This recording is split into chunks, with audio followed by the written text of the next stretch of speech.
As geeks take on dictators, we will resist until our dying breath. Bloggers turn dissidents, Egyptians have set themselves on fire. and social networks root for social justice.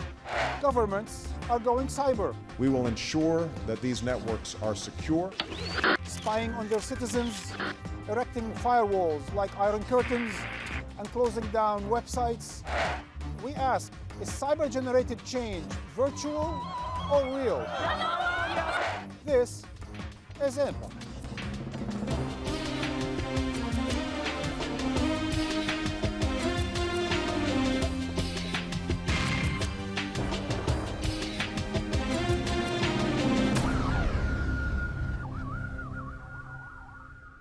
Hello and welcome to Empire, coming to you from the prestigious School of Journalism at Columbia University. Information is power. And in the age of information, YouTube, Facebook, and Twitter have become the new weapons of mass mobilization, transforming entire societies from Iran, Tunisia, and Egypt through the favelas in Rio and Bethlehem refugee camps. People can see the difference, imagine the alternative, and organize for a better future. After more than 2 decades of rule by Tunisia's one man, revolution has Zayn marked its place in al-Abidine Ben history. Ali, Tunisia is now a country in chaos. But it didn't happen overnight. And weeks before the world's mainstream media woke up to the story, tweets, photos, and videos began popping up on the internet from Tunisia, warning of trouble to come. A fruit and vegetable seller from Sidi Bouzid had set himself on fire on December 18th, and suddenly, reactions on the Twitterverse were exploding. Following the hashtag Sidi Bouzid, I called up hundreds of photos and videos showing students protesting, police abuses, and sporadic gunfire. As the messages went viral, protests broke out across the world showing solidarity with Tunisia. Tunisia unrest makes waves in Lausanne. Demo Hashtag tomorrow Sidi outside the Bouzid, Tunisian embassy, hashtag London. A flash 5:30 to mob is 7. planned in Berlin on Saturday. The beginning of a revolution was unfolding, and the mainstream media was just beginning to catch up. There are no reporters in Tunisia to tell us what's really happening. About this sooner. Mass media has totally failed. Terrorism equals lots of media coverage.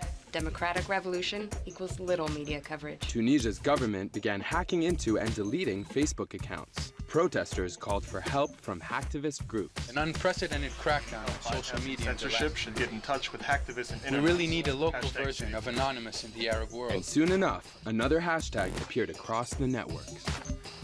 Anonymous. The Tunisian government has decided it wants to restrict the freedoms of their own people. In doing so, the Tunisian government has made itself an enemy of Anonymous. Within a matter of hours, Anonymous launched Operation Tunisia, paralyzing the president's site, several key ministries, and the stock exchange. The group also shared a cyber war survival guide, sharing cables from WikiLeaks documenting Ben Ali's corruption, tips on running from cops, and proxy sites to access Facebook and Twitter. The government quickly countered with a phishing operation, stealing Facebook and email passwords to spy on activists and obliterate online dissent. But tweets continued to spread, documenting a society's breakdown. The internet is reportedly cut off from Sidi Bouzid. People are creating barricades to protect their neighborhood. Students demonstrating in Klabia, 50 miles Injured east. young man shot by police in his back in Kafsa. For a full week, I watched the story unfold online, speaking to activists, using Facebook and Twitter as protests turned bloody. And on January 12th, with Ben Ali's regime on the verge of collapse, Time magazine finally found the story. But the social networks had the best coverage. A new power structure had emerged, and protests had spread to other countries, and governments scrambled to buy time. Algeria steps up grain imports. Abdallah of Jordan sacks government. Plus free food for a year to keep calm. But the anger had already rooted itself inside Arab minds. Through social networks, Egyptians had began drawing connections in late December. Egyptians should copy Tunisia revolt. Toppling their dictator. That will start a chain reaction in the Arab world. Tunisia solidarity demo on Sunday. Inspired by Tunisia's success, finally, the fear factor had broken. January 25th, a public holiday in Egypt, marking the day in 1952 that saw police back up the Egyptian people's resistance against British occupation. As people organized, they drew upon Tunisia's success, sharing pamphlets on peaceful protesting and self-defense. They made plans to circumvent police barricades, quickly capturing the world's attention. But Mubarak also learned from Tunisia. On January 27, just as President Obama appeared live on YouTube answering questions from the public, Egypt's president took the unprecedented step of shutting down the internet. But he was too late. The World Wide Web was against him. The accounts of police abuse and violence circulated online, including footage that the Associated Press picked up showing what some have called Egypt's Neda moment.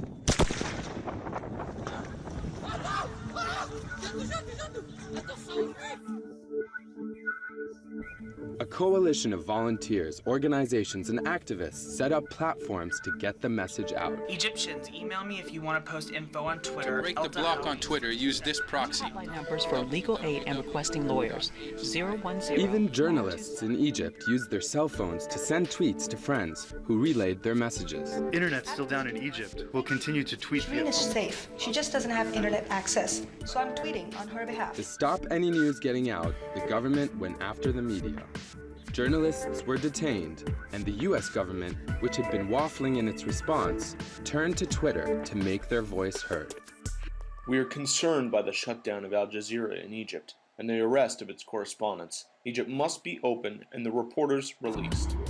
30 minutes later, our journalists were released, showing that even governments can use social media to get things done. Joining me to discuss the challenge of new media to governments and govern to the dictators, and the dictated is Carl Bernstein. You are a Pulitzer Prize-winning reporter who famously helped oust a president. Amy Goodman, best-selling author and the dame of multimedia's Democracy Now! Professor Emily Bell, Director of Digital Journalism here at Columbia University and formerly at the British Guardian newspaper. Clay Shirky, you're a professor, author, and guru of new media. And last but not least, Yevgeny Morozov, cyber skeptic and author of The Net Delusion, The Dark Side of Internet Freedom. Yevgeny, you're web skeptic, internet skeptic, social network skeptic. Have you changed your mind after these great events in Egypt? I haven't. Revolutionaries will use whatever tools at their disposal to mobilize, and we've seen it through all previous revolutions. You know, the Bolsheviks made great use of the postal service and the telegraph. The revolution in Iran in 1979 made great use of the tape recorders to smuggle in the sermons by the Ayatollahs, right, from Paris. So to me, yes, these tools will be used, and they have been. Right? It doesn't mean that what happens between protests and what happens in periods of relative stability necessarily empowers people, and it doesn't necessarily mean that the internet overall is a force that favors the oppressed rather than the oppressors. By the way, I just finished your book this morning, and you say in 293 that what those people tried, the social network in 2008, of course, was a big failure, and why should we expect anything else? Well, because the conditions on the ground changed, right? There were plenty of revolutions in Russia which didn't work out in 1917, you know, and before that, in February, but they worked out in October, right? So again, the political situation changes all the time. You saw a lot of protests in Egypt mobilized by Facebook in 2008. Why didn't they work out? Because again, the situation was different. The army was not probably yet with the protesters, and the geopolitical environment in the region was different. And yet, Clay, is there an extra role for this weapons of mass mobilization called Twitter and YouTube? One of the interesting things about the countries in the Maghreb, about Tunisia and Egypt, is there was systematic dismantling of the opposition, and yet you still had a world in which people could coordinate to turn out in the streets. You see Libya, you see Gaddafi's government shutting down football games, banning soccer in Libya. for the same reasons they're concerned about Facebook or Twitter, which is they're concerned about the coordinating force. The real effect of these tools is going to be measured over years, not over days or weeks. I have 2 points to make. On Twitter.com, if they end up selling for billions and billions and billions of dollars, they better put most of that into a people's fund in Egypt, because that's how their stock went up, and maybe they could abolish poverty in Egypt. That's number one. Number two, it is truly remarkable what young people did in Egypt, like Asma Mahfouz, the 26-year-old young woman who posted a videotape on her Facebook page that called on people on January 18th to go to Tahrir to stand with her on January 25th, National Police Day, protesting police brutality and how much had happened to the people, especially young people of Egypt. But we also have a lesson to learn in the United States. It was quite something to see President Obama making a very powerful statement about people's freedom of press, freedom of assembly, and freedom of access to the internet, that we should be guaranteed this.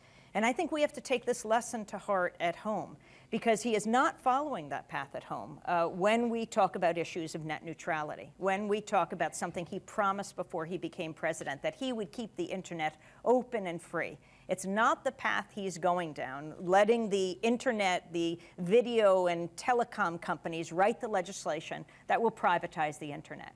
That is the greatest threat, I think, right now in the United States. The thing was that two senators reintroduced the idea for internet kill switch bill on the same day that Mubarak cut the internet in Egypt.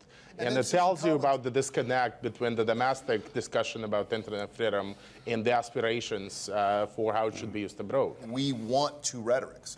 We want an internationalist rhetoric and we want a nationalist rhetoric, and it is damaging not just our standing in the world in pursuing the idea of one internet, as the Secretary said. It's also potentially damaging us at home in essentially leading to a condition in which we won't enjoy the freedoms that we're actually asking of the rest of the world. I want to just try one thing, and that is that movements, particularly those that are threatening to governments, and then the governments themselves, are going to use in their own time, in their own eras, in their own epochs, whatever tools are available to them, particularly the tools of communication, to fight their revolution and to suppress their revolution from each respective side. This has been true. You can look at it in 1789, you can look at it in this country, and you can look at it in the Soviet Union, and you can look at it in Egypt. But now we have tools that operate supersonically. Carl, are they leveling the field between government and government? They're changing the dynamic. It's an eternal game, and usually the suppressive force is on the wrong side. I don't believe that states will be able to successfully titrate how early and how tightly to shut the internet down. That had Egypt gotten in the business of shutting the internet down when there was a threat of revolution, they would have been shutting it down progressively since 2004. You can't be a modern country if people can't SMS each other. But in Egypt, isn't that what happened? They shut down the internet and they still used various sorts of communications. Yes, and then they shut those down, and then they realized they couldn't. And then they actually printed a newspaper and distributed it by hand around If I ran a newspaper, I would be really worried because the Egyptian government shut down the internet, then they shut down mobile, then they shut down landlines, and they said to the newspapers, "You're fine." Ultimately, it is people who make these revolutions and rebellions using any tool that they can, whether it's the satellite networks, and Al Jazeera has been key in this. We haven't even talked about that. That's not the internet. That is just people finally, a global satellite network, whether or not it can be gotten Al Jazeera English in the United States, which is another whole story that we should have an entire show on, because it's astounding. This kind of censorship, we have to look at it at every level and challenge it. What has occurred that is so threatening to despots is the availability to reach so many people so quickly and to permeate borders and to permeate physical things that were impenetrable by airwaves. And now we have these amazing tools that up the ante. So what we've seen in Egypt and Tunisia is this incredible complicity, if you will, between satellite television on the one hand and new media on the other hand. Is this to be applicable now in the global, maybe Arab world, Middle East, and throughout the third world? The role of kind of corporate media, mainstream media, has to be, if it's going to be, true to the mission of journalism, which is holding power to account, actually able to kind of concentrate efforts against exactly these kind of inflection and pressure points in government and in corporations, which involve the law and involve finance, as well as involving government, and in other words, to focus and put a shoulder to the door on some of these. So I think that actually being able to do that is a really key role for the mainstream media, because mainstream media is still, respected, and it has access to government in a way that, the internet, it doesn't yet have the collective power to do some of those very kind of, labour-intensive and resource-intensive things. One thing that's very interesting to look at from the 1989 perspective is that we're now looking at a much more compressed time frame. So speed actually is of the essence. So 6 weeks instead of 6 weeks instead of 17 days in 6 weeks instead of 6 months. I mean, it felt like it happened at lightning speed in 1989 in the Eastern Bloc, and it actually took 6 months. And we're seeing that at a much greater speed now. We know that revolutions are highly contagious events, and that they spread very quickly. In 1848, we had a series of revolutions in Europe, before television and radio and Twitter, right? Again, this is not a feature of social media. This is a feature of how revolutions spread. It's only 17 days if you discount April 6th of 2008, and if you're counting from there, it's only 2 years unless you don't pay attention to Kafaya in 2004. I mean, the public sphere, the densifying of the public sphere in advance of the revolution matters as much to whether or not an uprising turns into a revolution or not as the events on the ground. So it is the long game, the long game of the social environment of a country matters as much, and I think the effect of these tools matters as much for that question of the public sphere as it does for the theater of collapse. So we'll agree that the marriage that's happened between social movements for social justice with social networks has reinvented Egypt as we see it today. Why do we I don't know if Evgeny Why do agrees we with that, need a definitive answer to all these questions? It's television. Let's leave it with a question.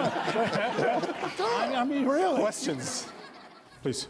Don't you think that especially younger people will always be more advanced in using technology than governments? Well, I mean, look at Iran in 2009, right? There were plenty of young people supplied with technology, right? Again, if you have a lot of thugs out beating them up, no amount of tweeting will probably help, right? You do need other forces. You do need to have the army on your side, or some other factors. So looking at history, again, it's very useful to look at Facebook-driven revolutions which did not succeed. Again, now in Syria, we see a lot of presence on Facebook. There are a lot of Facebook groups with hundreds of thousands of members. They did not translate into real-world protests. What we see are only the success stories. You do not see the failures. And there are many more cases, from Belarus, where I come from, to plenty of cases in Central Asia, and many of cases in the Middle East itself. Also, it's an uprising against, I don't even want to call it mainstream media anymore, because I don't think the mainstream media has represented the mainstream. They have state media in Egypt. In the United States, we don't have state media, but you'd have to ask, in this country, if we had state media, how would it be any different?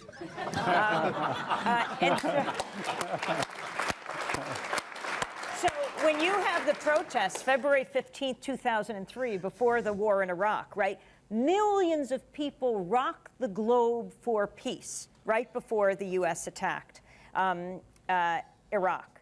And yet you get, at best, a major picture on the front page of the papers. You see millions of people screaming. Most people don't identify with that. But when you hear someone talking, and when was the last time you see these grassroots activists brought into not the mainstream media, but the corporate media's halls to explain themselves, to give a face, a name? It's letting people speak for themselves instead of what we get on all of these networks. This small circle of pundits who know so little about so much, explaining the world to us and getting it so wrong. I want to try to come back at that for a minute. I just come from 3 hours of being on the air. The commentary that I heard and what I saw on CNN earlier nights was watched by hundreds of millions of people around the world in all these outlets. To say that the coverage was pro-revolutionary would be an understatement. To say that there was some kind of corporate tarring of the demonstrators would be wild fantasy. Well, you're making a very, very important point, but I also have observed this, how different it is. Because what happened this time in Egypt is that hosts and anchors went to Egypt. They were beat up. That from the United States. They were beat up. They were imprisoned. They had their cameras smashed. And suddenly, the very people, the people that they usually turn to when they're here, and I'm saying the voices of power, the Mubarak regime, who they would usually be interviewing, they're the ones who beat them up. And so they, for the first time, did not see them as legitimate. And so you started to see in the mainstream media, the corporate media, they're looking for the very voices that we're broadcasting all the time. I call it trickle-up journalism. What about Vietnam? What about the press in Vietnam, in particular? Carl, you're taking us backward. We're going to move forward. We're going to move forward. We're going to move on to Sudan next. Look, we've done some bad things, but don't tar us for everything we've done. Please. I think some of the most important news stories that we've gotten recently have not come from the traditional news outlets. The Neta video has come just organically through the internet, and I think the people have kind of shown that they have the ability to say, we see this is important, and we're going to bump it up in importance, and it gets out there within a day. There is simply too much information to indulge in the fantasy that you can have unfiltered access to everything. The organic movement that you're talking about is a form of filtering, in which things that get retweeted, reblogged, passed on, and sort of rise up, that is simply an alternate form of filtering. But don't believe either that we don't need filters or that we could live without them. And I don't think that we should be as naively assuming the quality of the organic filters as we were in the 20th century, when we simply assumed that Walter Cronkite was, when he told us that that's the way it is, that statement was at all accurate. But now that we know that that statement is nonsense, we shouldn't also imbue that same sense of, oh, therefore it must be true, when looking at our social networks. Go ahead, Emily. I just want to say something sort of slightly in defence of our students and also the existing corporate media and of journalism, which is actually being able to relate narrative and data, which is actually going to be a kind of a relatively difficult job. And I thought the WikiLeaks prism of that was a great one, because, as I say, you just saw the future, which is information will come to you in ugly big chunks, and you have to be able to make sense of it, and you have to be able to make people care about it. And actually, you need people who are paid money to spend time with stories to be able to do that, and those are really kind of what professional journalists do. Please. So I guess I'm curious about the role that you think the internet and social media will have moving forward. I mean, obviously, it's been very useful in getting rid of Mubarak and mobilizing people around that. But how do you think it can be harnessed and utilized going forward in terms of what happens next in Egypt? I had the opportunity to talk to several of the recent Tunisian ministers who were on a panel where they were introduced by their name, their title, and the number of hours they had been in office, which was interesting. But Sami Zawi in particular, who was the Secretary of State, and I talked to him as the Secretary of State for Communications, and he got his back up. He said, no. In Tunisia, the old Secretary for Communications was responsible for stopping communications. I am the Secretary of State for Communications Technology. I'm here to support it. So one of the things we may see in these governments is a commitment to make these tools more directly accessible to their citizens in a less fettered way. The Tunisians are certainly planning on doing that. Whether the Egyptians do or not, I don't know, but I think we could all hope that would happen. And I can only say on Egypt, I can't think of a more important role for journalists than in this post-Mubarak time. They are going to be the check and balance on power. It is not predetermined what's going to happen now. It was a people's uprising, but whether it becomes a democratic revolution is going to be determined by holding those in power accountable. Journalists have such an important role to play in Egypt today, and they must be protected, not only in Egypt, but in the United States and around the world. Well, thank you for joining Empire, and until next time.